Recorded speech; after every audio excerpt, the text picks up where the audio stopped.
Ibu bapak, suster, saudara-saudari, dan anak-anak yang dikasihi Tuhan,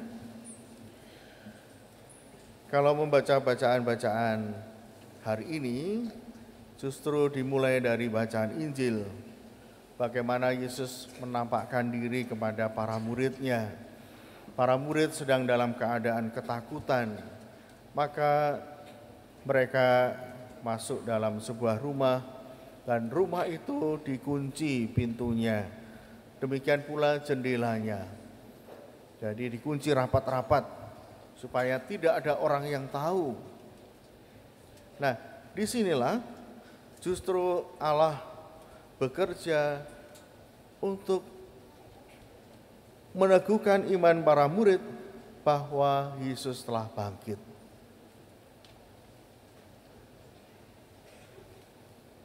Kisah mengenai kebangkitan adalah karya penyelamatan Allah. Jadi bukan usaha atau perbuatan manusia yang dirancang oleh manusia, bukan.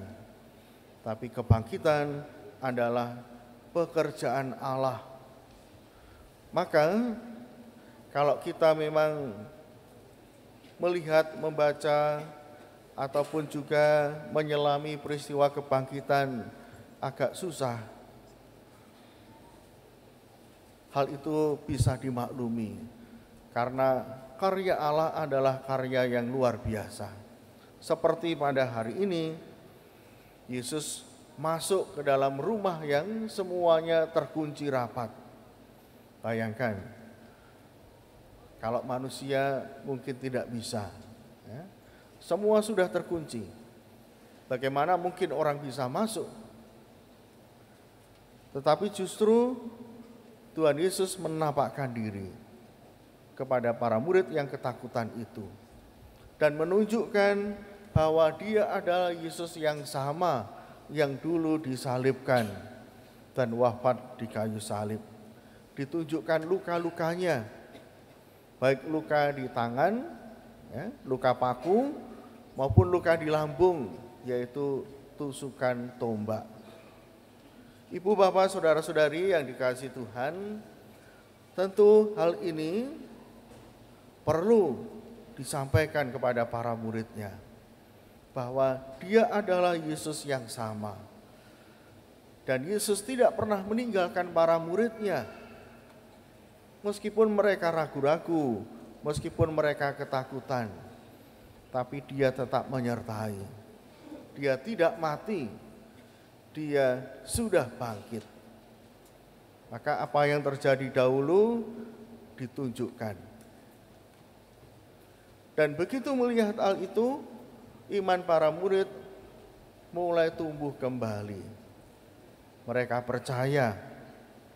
Dan sejak saat itu mereka tidak pernah takut. Karena apa? Karena mereka yakin bahwa Tuhan menyertai mereka. Yesus masih bersama dengan mereka. Toh kalaupun mereka mati, mereka juga akan bangkit seperti Tuhan Yesus. Ibu, bapak, saudara-saudari, tetapi para murid juga tidak sembarangan, ya. Mereka tidak ingin lalu tertangkap kemudian begitu saja mudah dibunuh. Mereka melanjutkan apa yang menjadi tugas perutusan mereka, yaitu mewartakan kabar kebangkitan ini dan melakukan apa yang dilakukan oleh Tuhan Yesus. Mereka juga menyembuhkan orang, mereka juga mengadakan mujizat, dan mereka membuat komunitas yang sungguh-sungguh komunitas yang dipenuhi oleh persaudaraan. Bukan komunitas yang eksklusif, di mana orang lain susah untuk masuk atau sulit untuk bergabung, dan komunitas itu menjadi komunitas yang mungkin akan menjauhkan mereka dari masyarakat. Para murid justru menjadikan komunitas itu komunitas yang berdaya tarik. Karena apa? Di dalam komunitas itu persaudaraan betul-betul diwujudkan.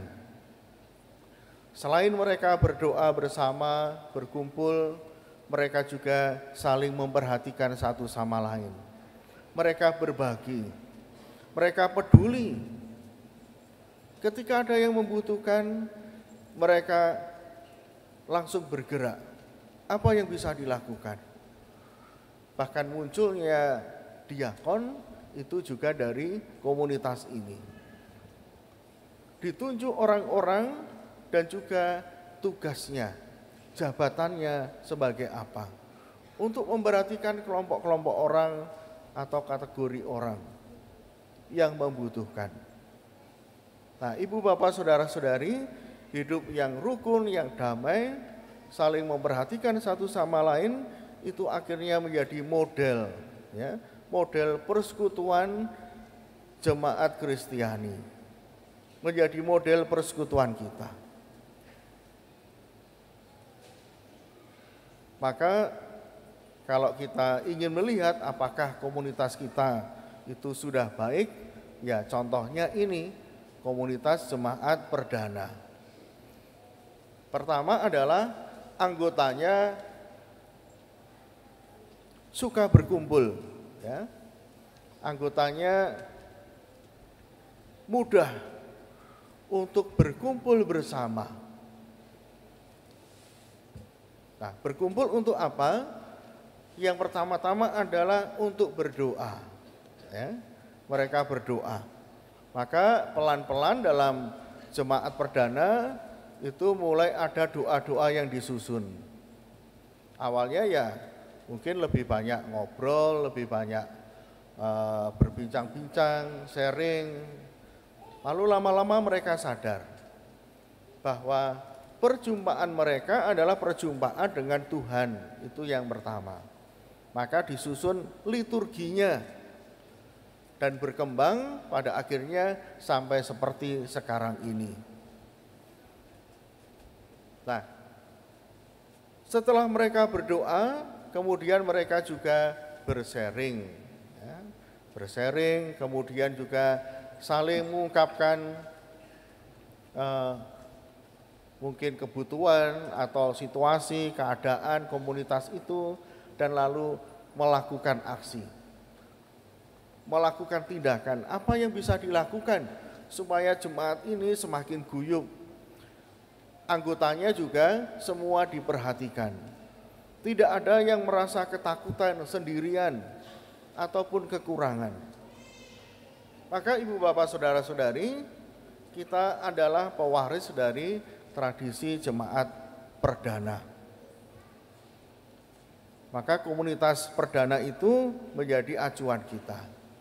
Komunitas yang bukan diliputi oleh ketakutan, tapi komunitas yang selalu bersama berkumpul, saling memperhatikan satu sama lain, dan berani bersaksi akan Yesus yang bangkit.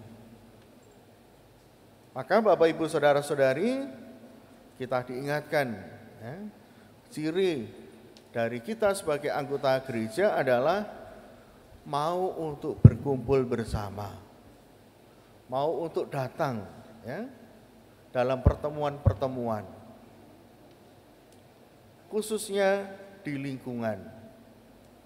Nah, Bapak Ibu juga diundang untuk hadir di lingkungan. Sebagai orang Katolik wajib mendaftarkan diri, ya, di lingkungannya. Bukan karena ada keperluan baru datang ke pengurus, tapi ketika Anda hadir di wilayah lingkungan tertentu atau di paroki tertentu, hendaknya mendaftarkan diri atau mengabarkan diri bahwa Anda ada dalam wilayah paroki tersebut, ya. Bisa datang ke sekretariat untuk mencari informasi siapa ketua lingkungannya, ya. Justru yang pertama-tama memang ketua lingkungan, karena itu yang paling dekat dengan Bapak Ibu. Jadi pengurus lingkungan itu yang paling dekat. Hendaknya menyampaikan diri. bahwa Anda tinggal di wilayah lingkungan tersebut. Jangan menunggu didatangi, ya, tapi ada itikat baik untuk datang. Karena apa? Karena sebagai anggota gereja kita dipanggil untuk bersekutu, ya, berkumpul bersama, pelayanan bersama, ya, aktivitas bersama. Kalau Bapak Ibu merasa sibuk, mungkin tidak setiap kegiatan bisa hadir, tidak masalah. Yang penting Bapak Ibu sudah diketahui ada di situ, sehingga bisa diajak. Ketika ada kegiatan-kegiatan, ada doa bersama, diajak. Apakah doa itu tidak penting? Penting, ya. Karena dengan doa kita juga melakukan kebaikan kepada sesama. Kalau kita berkumpul berdoa, kita tidak hanya berdoa untuk diri kita sendiri, tapi juga berdoa untuk warga lingkungan, untuk anggota keluarga yang lain, dan mereka yang membutuhkan doa-doa kita. Kalau kita tidak bisa menjangkau mereka dengan tangan kita, dengan memberikan bantuan, mari kita doakan mereka. Nah, saya bersyukur setiap kegiatan di lingkungan-lingkungan itu saya bisa melihat, ya, meskipun tidak bisa hadir, tapi Bapak Ibu pengurus maupun umat di lingkungan itu selalu memposting, ya, di grup, sehingga saya bisa tahu, oh lingkungan ini masih hidup, ya, masih berkumpul. Lingkungan ini, banyak sekali semangat untuk berkumpulnya luar biasa. Meskipun sebagian besar itu ibu-ibu, ya, ibu-ibu, karena ibu itu, apakah ibu-ibu juga wakil Tuhan, ya, sehingga bapak-bapak titip doa, ya, nitip keselamatan, ya, kepada ibu-ibu, karena mayoritas itu yang saya lihat ibu-ibu. Meskipun juga di beberapa lingkungan juga banyak, ya, bapak-bapak juga banyak. Nah, saya salut bapak-bapak yang masih hadir. Nah, memang yang belum terpanggil ini yang muda-muda, ya, anak-anak muda belum kelihatan. Orang muda belum kelihatan. Kalaupun ada itu anak kecil, ya, karena tidak berani tinggal di rumah sendiri, lalu ikut mamanya, ya, doa lingkungan. Nah, anak kecil pun ya diajak, ya, jangan ditinggal. Syukur-syukur kalau ada suguhannya, ya, menjadi daya tarik supaya anak-anak juga datang. Meskipun harapannya masih makan, tapi lama-kelamaan akan menjadi biasa untuk berkumpul berdoa bersama. Nah, Bapak Ibu saudara-saudari, Paskah adalah peristiwa di mana kita diteguhkan oleh Tuhan. Dan Tuhan tidak menyelamatkan kita satu persatu, tapi Tuhan mengajak kita bersama-sama yang sudah diselamatkan ini juga menjadi penyelamat bagi yang lain. Maka kalau kita mau menjadi penyelamat bagi yang lain, kita bersekutu, ya, kita membangun persaudaraan, kita berkumpul bersama, supaya kita tahu tugas panggilan kita kemana. Apa yang perlu kita lakukan untuk saudara-saudari kita yang membutuhkan. Mungkin bukan kebutuhan secara fisik, ya, tapi kebutuhan mungkin ada masalah, ya, masalah di tempat pekerjaan, juga masalah iman, masalah rumah tangga, ya, masalah anak dan lain sebagainya. Mungkin kita dipanggil di situ untuk bisa meneguhkan, memberikan titik pencerahan. Mungkin tidak banyak, tapi kadang-kadang ada orang yang nasihatnya sedikit, tapi bisa melegakan. Dan ada orang yang bersyukur bahwa hari itu bisa berjumpa dengan orang yang bijaksana, bisa memberikan penghiburan, peneguhan, dan juga kekuatan iman. Maka Bapak Ibu saudara-saudari, mari kita sadari bahwa penyelamatan Tuhan itu juga menjadi tugas perutusan kita untuk menyelamatkan sesama. Mari kita saling mendoakan satu sama lain, dan kita juga mengajak saudara-saudari kita, mereka yang kita jumpai, untuk bersatu dalam Tuhan, karena Tuhan kita Juru Selamat yang memberikan kita kehidupan kekal, kebangkitan jiwa dan raga. Berkat Tuhan menyertai kita. Amin.